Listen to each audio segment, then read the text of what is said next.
Hello everyone. Hope you all are doing good. I am Dr. Nidhi in front of you to explain the topic chemical reactions. First of all, we should know about the term chemical reactions. What are chemical reactions? When one or two product reactants combine each other and they form a product, a new product. That means the change, either change in the physical property or not. It should remain same or not. Then A or B product reactant will combine to form the new product, that is A, B.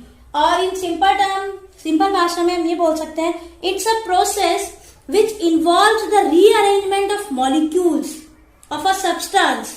इसमें ये एक process है जिसमें rearrangement होता है molecules का या ionic substances का to form a new product.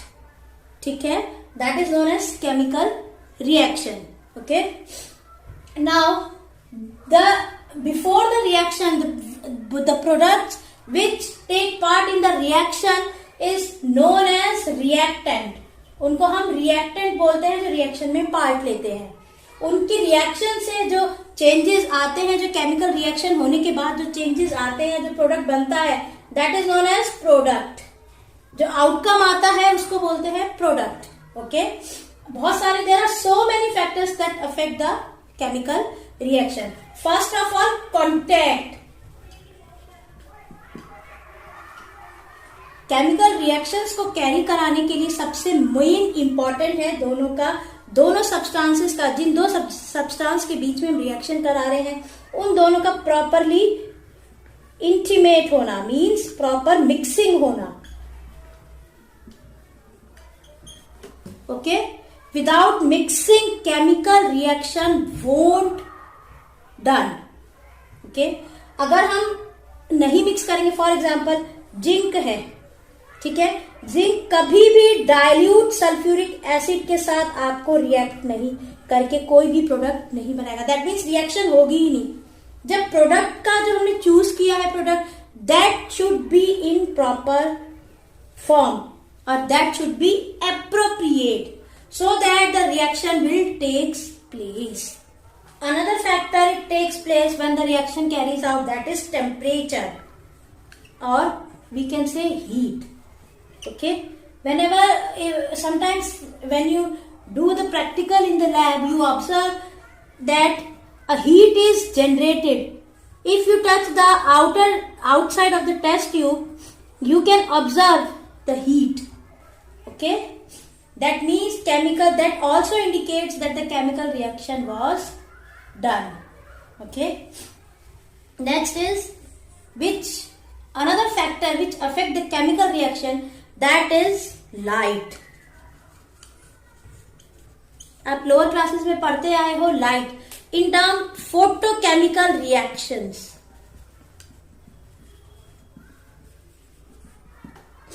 Photochemical reactions, photo means light and chemical means chemical.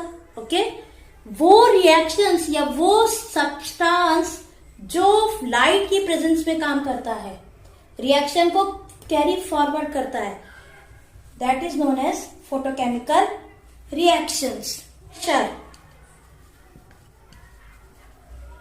Okay, these are the few factors which affect the chemical reaction. One main thing that you should know about the term catalyst. What is catalyst? Okay, catalysts are the substances or substance which faster the rate of reaction. Means ये catalyst वो substances होते हैं जो खुद reaction में part नहीं लेते, लेकिन इनकी केवल presence से ही जो rate of reaction होता है वो much faster. Okay, very much faster than the normal reaction. आप अपनी डेली लाइफ में देखते होंगे digestion,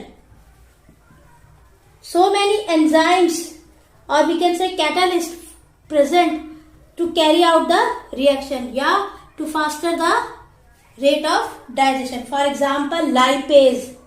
It's an enzyme. It acts as catalyst to carry out the chemical reaction. So the main role of the catalyst, it won't take part in the chemical reaction. Means ये catalyst खुद part नहीं लेता किसी भी chemical reaction में, लेकिन उसकी presence से ही जो रेट ऑफ रिएक्शन है केमिकल रिएक्शन वो इंक्रीज हो जाता है. Okay, so catalyst is an important factor that will responsible to fast the rate of the chemical reaction. Okay, these are the few factors. Now come to the topic, the change in the temperature, change in the state, we can say the main changes we should observe during chemical reactions. First is evolution of gas.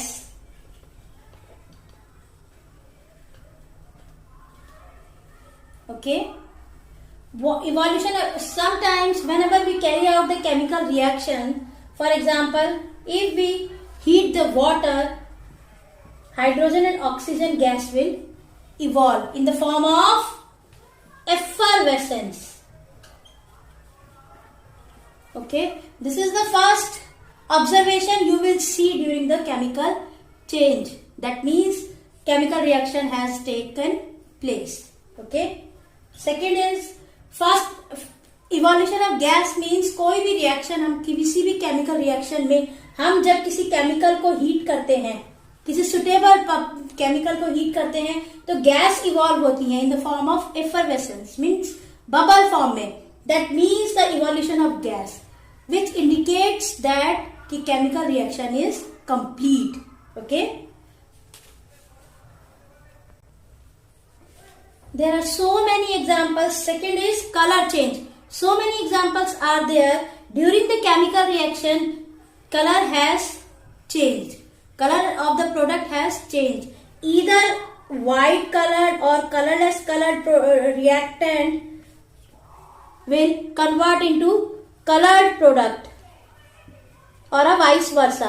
मतलब या तो कोई colourless substance की हम reaction कराएंगे, reaction होने के बाद कोई कलर्ड प्रोडक्ट बनता है, या इसका उल्टा भी हो सकता है. That means that also indicates that the chemical reaction has complete. Okay, now come to the topic as we discussed evolution of gas, the changes in the during chemical reactions. Another is color change, as we discussed in the previous class. The example of the color change during the chemical reaction is a solution of potassium iodide. When we mix iodine in a solution with chlorine, it will give KCl and iodine, which is a purple color. Iodine is of purple color, so this indicates that the chemical reaction has been taken place. Another changes we can observe during the chemical reaction is precipitation formation. For example, when we mix two products, when we react two products, they will get a precipitate as a product or a byproduct. For example, silver nitrate, AgNO3. When this silver nitrate reacts with sodium chloride, they will give as a product of the precipitate of silver chloride, AgCl, white precipitate of silver chloride and sodium nitrate as another product. Means precipitate out होगा इस reaction में. जब silver nitrate को हम NaCl के साथ react करेंगे तो सिल्वर क्लोराइड व्हाइट प्रेसिपिटेशन की फॉर्म में टेस्ट ट्यूब में सेटल डाउन हो जाएगा. और during the equation, when we write the equation, we just put a down arrow symbol. That means, that indicates that the precipitate formation taken place.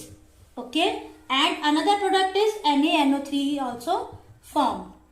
Another change we observe during chemical reaction is energy change. It is very observed during the daily, if you burn the candle, okay, either energy either absorbed or evolved in the form of heat or light. The basic example or daily use examples are burning of candle or LPG. Okay, you can observe very clearly the energy change during the process. Okay, now इसको हम energy change को हम समझते हैं एक example से. CaO calcium oxide, इसका common name होता है क्विक लाइम. कैल्शियम ऑक्साइड, जब ये कैल्शियम ऑक्साइड को हम पानी में डिसॉल्व करते हैं तो हमें कैल्शियम ऑक्साइड मिलता है, जिसको सोक्ड लाइम भी बोलते हैं कॉमन लैंग्वेज में. ओके, इसमें भी हम देखेंगे एनर्जी एकदम से चेंज होती है. Now come to another topic. On the basis of physical state, the classification of the chemical reactions are, there are so many types of reactions. On the basis of the physical state, there are two types of reactions or two types of solutions. First is homogeneous solution and second is heterogeneous solution. जैसे कि इनके नाम से ही पता पड़ रहा है, homogeneous, सबसे पहले पता होना चाहिए what are homogeneous. What does it mean? Homo means same,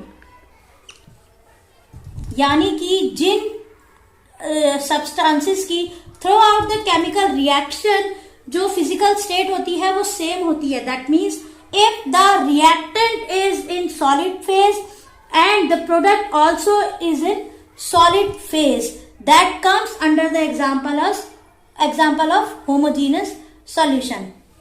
let us explain. Do you know one example is this nitrogen. It is in a gas form. When this nitrogen is again react with this oxygen, again it is a gas, then the product is formed, that is nitric oxide. Okay, it is again a gas. अब आप इस reaction में देख सकते हो जो reactant की physical state है, रिएक्टेंट दोनों गैस फॉर्म में थे, फिजिकल स्टेट इनकी गैस थी, तो जो हमारा प्रोडक्ट बना वो भी गैस फॉर्म में है. तो इस तरह के एग्जांपल्स आते हैं होमोजीनियस सॉल्यूशन में. Next is heterogeneous solution. Hetero means different, means जिस तरह से होमो मीन्स फिजिकल स्टेट रिएक्टेंट और प्रोडक्ट की सेम थी, हेटेरोजीनियस इसका बिल्कुल अपोजिट होता है. That means reactant physical state कुछ और है, जो प्रोडक्ट बना है उसकी फिजिकल स्टेट कुछ और है. फॉर एग्जाम्पल, ए कोई प्रोडक्ट है वो लिक्विड फॉर्म में है. ओके, बी प्रोडक्ट है वो सॉलिड फॉर्म में है. अब जो रिएक्टेंट है उन्हीं की फिजिकल स्टेट अलग है, तो जो प्रोडक्ट बनेगा it is either in solid form, liquid form और in gas form. That means जो फिजिकल स्टेट है वो डिफरेंट है, तो this type of reaction come under heterogeneous reactions. Okay, अब इसका एक एग्जांपल हम देखते हैं. जिंक. जिंक सॉलिड फॉर्म में होता है. जब ये H2SO4 सल्फ्यूरिक एसिड से रिएक्ट करता है, ये लिक्विड फॉर्म में है, ये सॉलिड फॉर्म में है. ओके, तो जिंक सल्फेट बनता है, it is in solid form. ठीक, अब आप देखोगे यहां सॉलिड है, यहां लिक्विड है, ये सॉलिड बना है और गैस इवॉल्व होगी, हाइड्रोजन गैस. ठीक, सभी जो रिएक्टेंट है, प्रोडक्ट है, उनकी फिजिकल स्टेट अलग है, डिफरेंट है. That means the physical state of the reactant and product is different. That is this type of reaction comes under heterogeneous type of chemical reactions.